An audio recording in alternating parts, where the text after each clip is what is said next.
My name is Doris, and I'm 32 years old. I live in suburban Albuquerque, New Mexico, working as a project manager for a software company. Tonight was meant to be a standard family dinner, the type where I quietly hold everything together, smoothing edges and ensuring no one rocks the boat. But families have hidden fractures, and one cutting remark can expose them all in a heartbeat. I thought we'd get through it like always until it happened. At family dinner, my mom said, "You're just a doormat in this family." So I spoke up and reached into my bag, placing an envelope on the table. "What's that?" she asked, her voice already wavering. I smiled. "Open it." Her hands trembled as she pulled out the contents and read. Then she started crying, the room freezing in stunned silence. That moment ignited a chain reaction I never saw coming, revealing truths buried for years and forcing decisions that reshaped us forever. It wasn't about revenge or drama for drama's sake. It was about finally seeing my own worth clearly, even if it meant walking away from the only family I'd known. Before we dive into this story, I'd love to hear where you're tuning in from. Drop your city or town in the comments below and share if you've ever felt that invisible pull in your own family. Trust me, you'll want to stick around to discover how one envelope exposed the cracks and changed everything without a single regret. From small in Albuquerque, growing up as the middle child felt like fading into the background while my siblings stole the spotlight. My older brother Paul, now 35, a doctor who everyone praised for his brains and ambition, always came first in our parents' eyes. My younger sister Norma, 29, a lawyer following in his footsteps, got the same glowing attention. Me, I was just there blending in like the desert sand outside our window. I remember high school like it was yesterday. I earned straight A's and landed the lead in the school play, practicing lines for weeks after homework. But opening night, Mom and Dad skipped it to drive Paul to a medical conference 2 hours away. They promised to catch the next performance, but of course, that never happened. Instead, Paul came home with stories of networking with big-shot surgeons, and the family dinner that weekend revolved around his future. Then there was my sweet 16 party. I'd saved allowance money for months to buy decorations and invite friends from class. But 2 days before, Norma won a mock trial competition at her junior high, and suddenly the weekend turned into her celebration. My cake got repurposed with her name on it, and I spent the day smiling through congratulations that weren't mine. I told myself it was no big deal, just family stuff, but inside it stung like a cactus prick. College was my chance to shine. I scored a full scholarship to the state university studying computer science with late nights coding projects. Graduation day arrived, cap and gown, ready, valedictorian speech polished.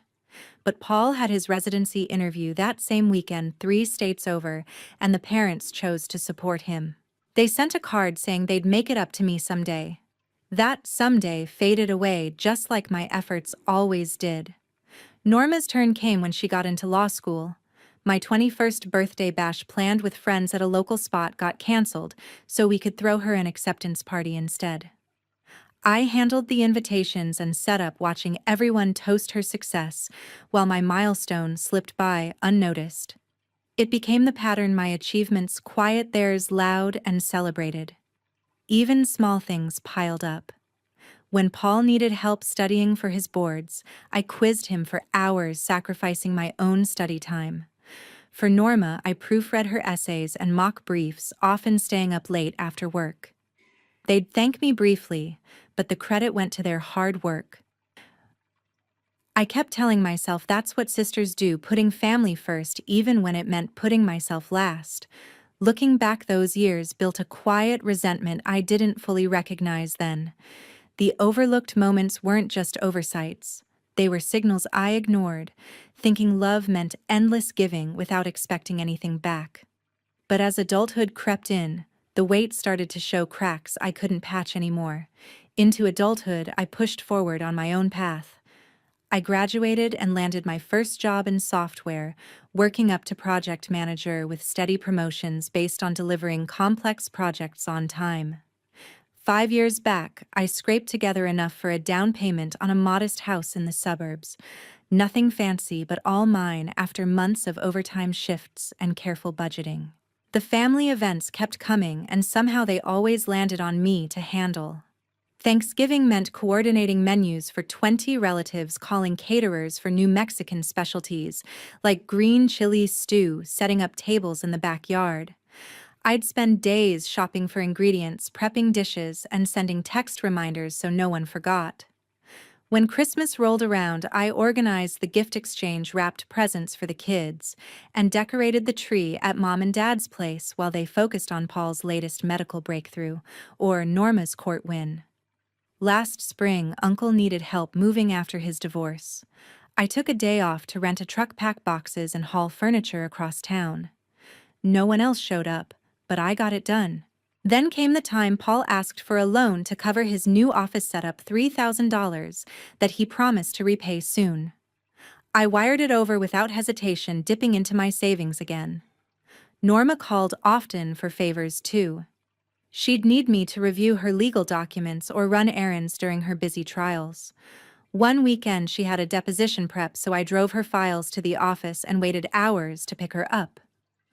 Marie, Paul's wife, 34, a teacher, started leaning on me as well. She'd text for last-minute babysitting when her schedule clashed with Paul's shifts, and I'd rearrange my plans to watch their kids organizing activities and preparing meals until they returned. Mom played her part by staying neutral. Whenever I hinted at feeling stretched thin, she'd say things like, "Your siblings have demanding jobs," or, "That's family for you," brushing it off with a pat on the back. Dad nodded along, rarely stepping in. The irony hit when Marie thanked me profusely after one long night of helping, but it felt hollow, knowing she never offered to return the favor. These patterns wore on me, but I kept going, convincing myself good daughters step up. Yet as the responsibilities mounted, a quiet frustration built, especially watching Marie benefit without reciprocity. I suppressed it, focusing on the next task, unaware how close I was to the breaking point. That evening at the family dinner, I arrived early to set up. I arranged the table with fresh napkins, folded neatly lit candles for a warm glow, and placed serving dishes for the main course of roasted chicken with sides of rice and salad that I'd prepared earlier. The aroma filled the room as guests started arriving around 6. Paul showed up 30 minutes late with Marie carrying a cheap bottle of wine from the grocery store. He handed it to Dad with a grin, announcing to everyone, "Picked this up on the way, traffic was brutal from the hospital." Dad's eyes brightened as he accepted it, saying, "This looks fancy, son. You shouldn't have spent so much."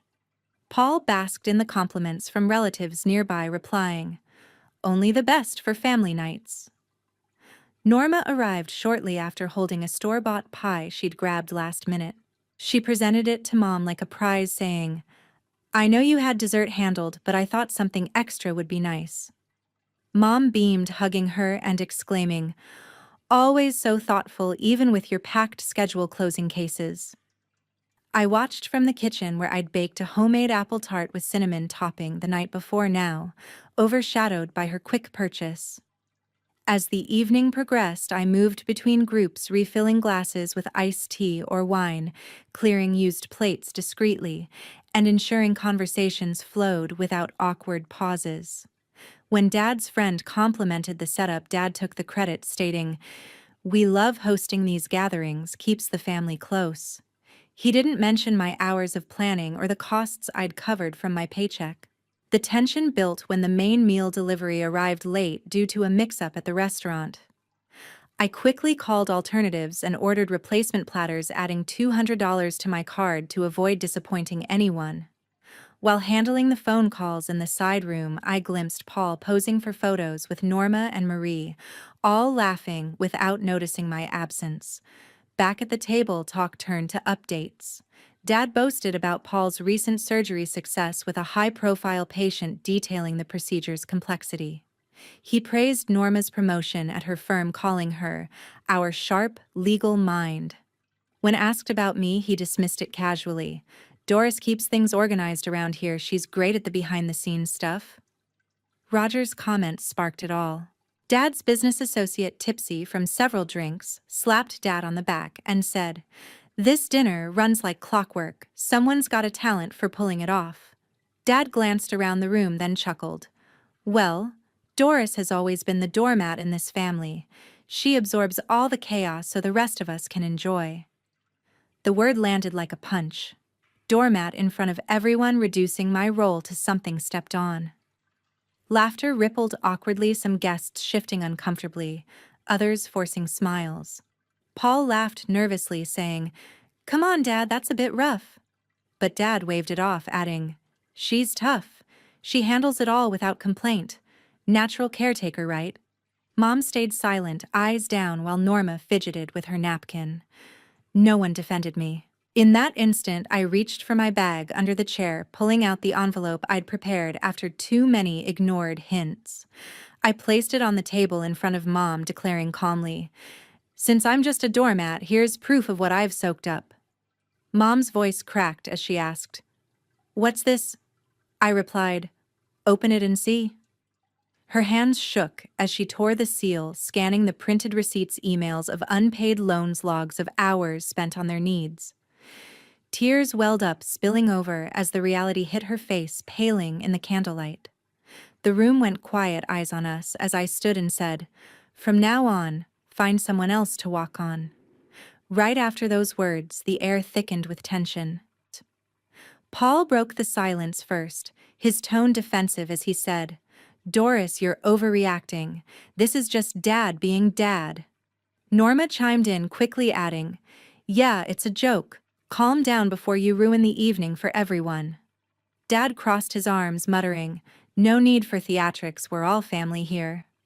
Marie leaned forward, her voice soft but insistent. "Think about the kids, they adore their aunt. Don't let this moment break that bond." I met her eyes steadily and replied, "The bond broke long ago when you all treated me like free labor." She recoiled slightly, glancing at Paul for support, but he just shook his head. Mom wiped her tears with a napkin. Her face flushed as she whispered, "Let's talk this out inside, away from the guests." I shook my head firmly, stating, "No, Mom. It's time they all hear it, the years of me fixing your problems while you dismiss me." The relatives began murmuring, some standing to grab coats, as if sensing the storm. One aunt tried intervening, saying, "Family sticks together through rough patches." I turned to her and explained, "Sticking together shouldn't mean one person carries the load alone." Paul raised his voice, emphasizing the financial angle. "After all we've done, like covering your college books back then, this is how you repay us. We're struggling with bills too. The practice expansion isn't cheap." I countered calmly. "I've been independent since graduation, paying my way and lending more than I ever received. Your struggles aren't my duty anymore." Norma attempted logic. "This reaction is disproportionate stress from work must be getting to you. Take a breath and think rationally." I responded. "Rational is realizing I've given enough without reciprocity. My job demands 45 hours a week, yet I always made time for you all." Dad finally spoke up again, his face reddening. "Enough of this disrespect in my house. If you can't appreciate what we've provided, maybe you should go." I nodded without hesitation. "Gladly, but know that leaving means no more calls for help or loans." Marie tried one last plea, bringing up the grandchildren. "The kids will miss you. Holidays won't be the same without Aunt Doris's games and stories." I looked at her directly and said, "They'll adjust just like I've adjusted to being taken for granted." As guests excused themselves, politely heading for the door with awkward goodbyes, the immediate family stood in a tense circle. Paul suggested, "We can fix this tomorrow when heads are cooler." I refused. "No fixing, I'm done being the fixer." The emotional weight hit me then, a mix of liberation and sharp ache, like cutting a rope that had bound me for decades.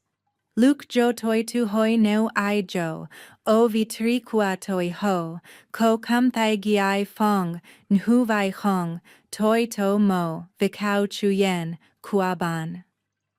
I gathered my coat and keys from the hall rack, ignoring the pleas echoing behind me. Stepping out into the cool night air, I drove home without looking back, leaving the cleanup and chaos for them to handle alone for the first time. Week 1, after the dinner, my phone lit up with calls. Paul rang first on Monday morning, jumping straight into his issue without any apology. Doris, my clinic's hosting a patient appreciation event next month. I need your input on vendors and logistics. You're the expert. I replied flatly, "No, Paul, handle it yourself or hire a planner." He pressed on. "Come on, this is work-related, not personal. Don't be stubborn about last weekend." I held firm. It's all connected, find another way. Tuesday brought Norma's voicemail, her voice clipped as she explained a sudden court deadline. "I have to pull an all-nighter prepping witnesses, but the nanny canceled. Can you come over for the kids? They're used to your routines." I texted back, "No, Norma, look into emergency childcare services. They're available for professionals like you." She called immediately, arguing, "This is urgent, cases like this don't wait, think of the family." I countered, "Your emergencies aren't mine anymore." Marie messaged mid-week, her text casual at first but pleading, "Hey, the school has a teacher conference this Saturday. Paul's on call. Could you watch the little ones? They'd love time with Aunt Doris." I responded, "No, Marie, suggest a sitter app. It's reliable and affordable for busy parents." She followed up with a voice note, "The kids ask about you every day, don't punish them for adult stuff." I didn't reply, focusing instead on my own plans. Mom tried Thursday evening, her call tentative. "Doris, things got heated, maybe come by for coffee so we can clear the air." I said, "No, Mom, I'm not ready, give it time." She sighed, "Your father misses the usual setup too." I hung up, feeling the space open up without their pulls. Dad didn't call, but his text Friday was blunt. "Need your take on some home repairs, the roof's leaking again." I ignored it, knowing he'd figure out a contractor without me coordinating.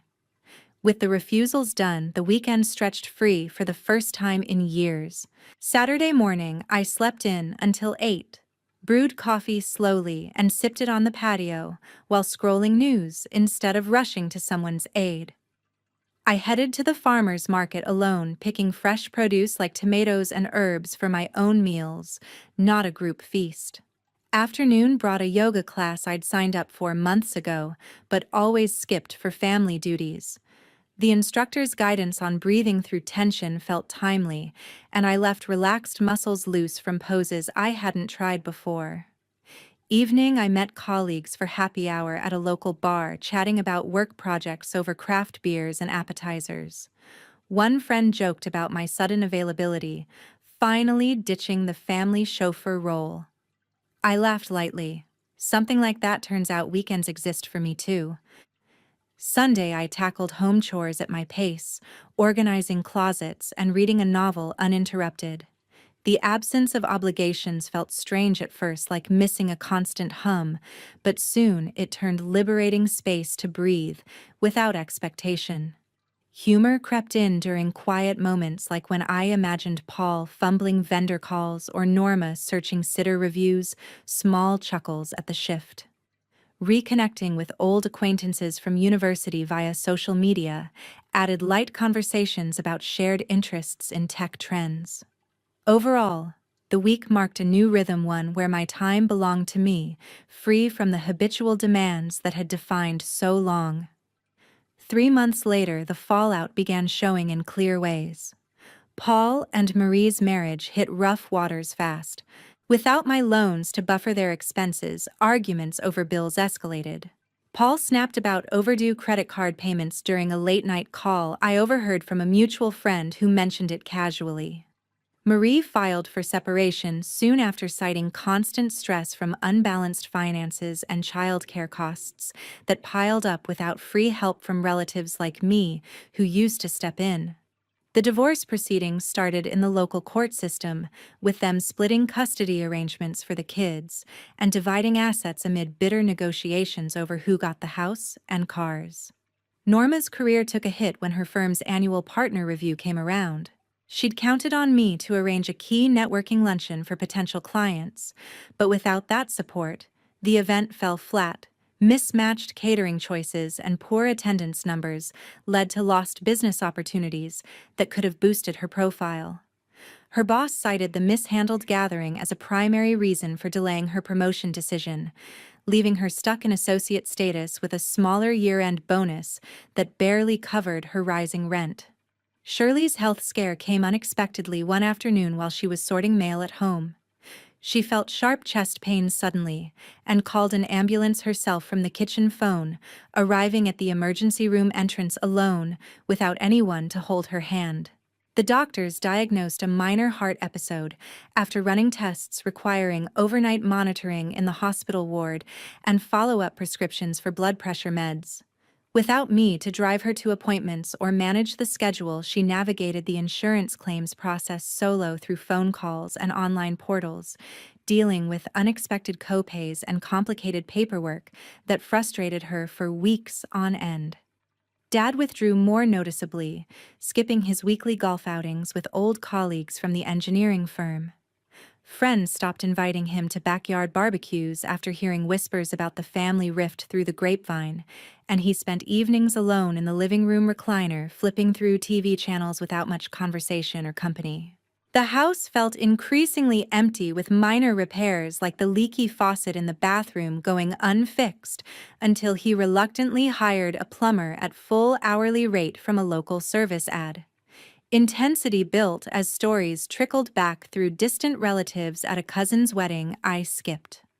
Paul confided to an uncle about regretting the office expansion without backup funds from loans, now facing tighter budgets that strained his practice operations and forced cutbacks on staff hours.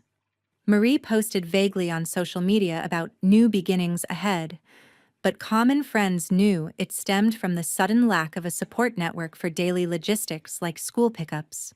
Norma emailed a few professional contacts for event planning tips, but her attempts at self-organization resulted in a canceled team retreat due to venue booking mix-ups and budget overruns, further denting her reputation at the law firm among partners. Shirley's recovery involved weekly physical therapy sessions she attended via rideshare apps like Uber, complaining to neighbors over fence chats about the hassle and extra costs, without family assistance for transportation or emotional support. The medical bills added up, unexpectedly dipping into their retirement savings more than anticipated and causing sleepless nights over statements. Dad's isolation deepened when a neighborhood block party passed without an invitation slipping under the door, leaving him to hear about it secondhand from the mailman. He tried calling a couple of old buddies for coffee meetups, but the conversations turned awkward around the family topic, ending short with excuses about busy schedules. The raw edges showed in small everyday details: Paul skipping usual holiday card sends, Norma working longer hours to compensate for lost momentum, Shirley resting more frequently but feeling lonelier in the quiet house, Dad tinkering aimlessly in the garage to fill empty time with tools and projects that went unfinished. Through it all, I heard these snippets indirectly, but stayed completely detached, letting the consequences unfold naturally without any intervention or response from my side. 1 year passed, my career soared forward. I led a major software rollout for a national client, coordinating cross-team efforts that involved daily stand-ups with developers in different states and troubleshooting integration issues with external APIs, earning me a director title and a salary bump, allowing for comfortable living without dipping into reserves or worrying about monthly bills. The project required negotiating contracts with third-party providers for cloud services, ensuring data security compliance under strict regulations, and presenting progress reports to senior leadership in virtual meetings that highlighted my strategic input. Personal life blossomed too.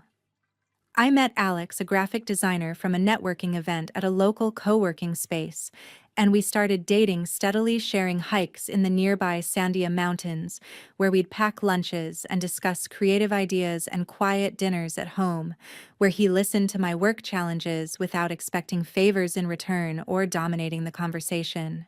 He split costs on weekend trips to Santa Fe for art shows and gallery walks, insisting on fairness from the start, and even surprising me with small gestures like custom-designed cards for milestones. Family attempts at contact persisted, but I blocked numbers and deleted emails unread to maintain boundaries. Paul sent a postcard from a medical convention suggesting, "Time heals wounds and brings perspective." Norma left voicemails about missing sisterly advice on case strategies. Marie posted public pleas on social media, tagging me in old family photos with captions like "hoping for bridges rebuilt." Mom wrote handwritten letters pleading for reconciliation with phrases about regrets and second chances. Dad forwarded online articles on forgiveness via mutual contacts emails with notes like, "worth a read." I ignored them all, maintaining complete silence without response or acknowledgement. Their lives unraveled further in real ways common to American families without support networks. Paul faced a malpractice lawsuit from a patient complication during a routine procedure, lacking my organizational help for document prep and evidence compilation, leading to higher legal fees from retained attorneys, and a settlement that drained his savings without full insurance coverage, forcing him to refinance his home loan at higher interest rates. He sold the clinic expansion property at a loss to cover court costs, moving to a smaller office space with reduced staff hours and patient load that impacted his income stream. Norma lost a big case due to missed deadlines in filing key motions and exhibits blamed on disorganized home life without backup for her long hours at the office, resulting in her firm demoting her to junior roles with cut pay and benefits that barely covered her rising rent in an inflated market, forcing her to downsize her apartment to a studio unit and sell her luxury car for a basic sedan to manage monthly payments. Shirley's heart condition worsened slightly over time, requiring surgery for a stent placement in her artery. She handled pre-op tests alone at the outpatient clinic near home, paying out-of-pocket deductibles and co-insurance amounts that ate into retirement funds without family to split costs or provide rides home post-procedure from the recovery room. Recovery meant weeks of limited mobility and follow-up visits, relying on delivery services like Instacart for groceries and medications without group shopping trips or emotional support from children who used to coordinate such things. Dad's social circle shrank completely to almost nothing. He quit his engineering club after awkward encounters where friends asked about the family split during meetings, spending days in isolation, watching old westerns on cable TV from his den, health declining from poor diet of quick microwave meals without shared family dinners, leading to high cholesterol diagnosed at his annual physical exam, with the doctor recommending lifestyle changes he struggled to implement alone. Reflection hit me during solo walks along the Rio Grande trails on crisp mornings. Freedom tasted sweet, no longer chained to their crises or expectations, allowing space for my own growth and joy without the constant guilt that once weighed me down. I built a chosen network of friends who valued reciprocity and mutual support, joining a book club at the community library where discussions on novels flowed equally among members, and planning group outings to local festivals, where everyone contributed ideas and expenses fairly. The contrast sharpened when I heard through a distant cousin at a work conference that Paul argued with Norma over who should help Mom with doctor visits and medication reminders, their sibling rivalry flaring without me as mediator to diffuse tensions. Marie remarried quickly to a colleague, but faced custody battles in family court alone, regretting the lack of aunt support for the kids' school events and extracurricular activities that required extra coordination. Dad tried volunteering at a local community center for senior programs, but stopped after feeling out of place without family stories to share during group sessions, retreating to yard work like mowing the lawn and pruning bushes that left him exhausted and lonely without companions to chat with over coffee breaks. Shirley's letters turned desperate in tone, mentioning therapy sessions she attended solo at a clinic to cope with the emptiness and anxiety, but I remained unmoved by the pleas. In the end, their world adjusted to my absence in painful increments. Lost jobs and promotions, strained relationships, and legal entanglements. Financial hits common in American middle-class struggles without a safety net or fallback support system. My life, meanwhile, flourished unburdened by their demands, proving self-respect meant choosing peace over obligation and thriving in independence. You will do what if called a doormat? Share your story.